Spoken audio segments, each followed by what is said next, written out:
There are 196 countries in the world today, and virtually none of them have purple on their national flags. Throughout history, purple was never used to represent an empire, civilization, or kingdom.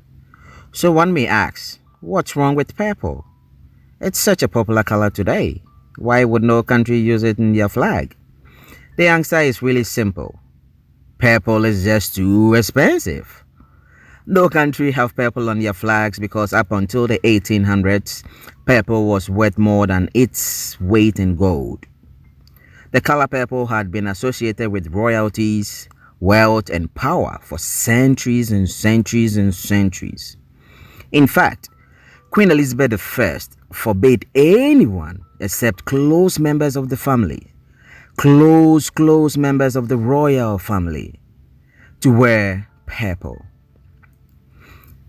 Purple's elite status originally originated from its rarity and the cost of the dye in producing it. The dye initially used to make purple came from the Venetian trading city of Tyre, which is now the modern-day Lebanon. Fabric traders obtained the dye from a small sea snail that was found only at the Mediterranean region. A lot of work went into producing the dye, as more than 10,000 snails were needed to create just 1 gram of the terran purple, since only wealthy rulers could afford to buy and wear the color that became associated with the imperial classes of Rome and Persia. Purple also came to represent holiness and spirituality, because the ancient imperial kings and queens that wore the color were often thought of as gods and descendants of the gods. Sometimes, however, the dye was even too expensive for royalties.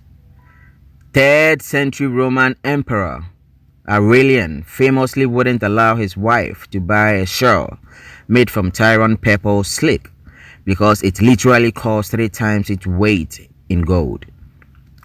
A single pound of dye of purple cost 3 pounds of gold, which is the equivalent of $56,000 today. So, since the share price of purple was so astronomically high, no one, not even the richest nations, could afford to have purple on their flags. The hue became more accessible to lower classes about a century and a half ago. In 1856, 18-year-old English chemist William Henry Perkin accidentally created a synthetic purple compound whilst intending to synthesize quinine, an anti-malaria drug. He noticed that the compound could be used to dye fabrics, so he patented the dye, manufactured it, and got filthy rich. Oh yeah. Purple dye was then mass-produced, so just about everybody could afford it. The elite stopped valuing purple, and the status symbol faded away. But the country flags remained the same.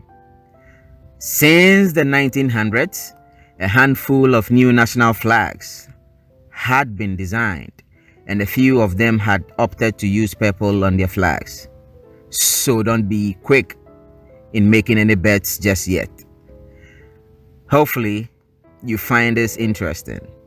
Sometimes the simplest questions have the most fascinating answers.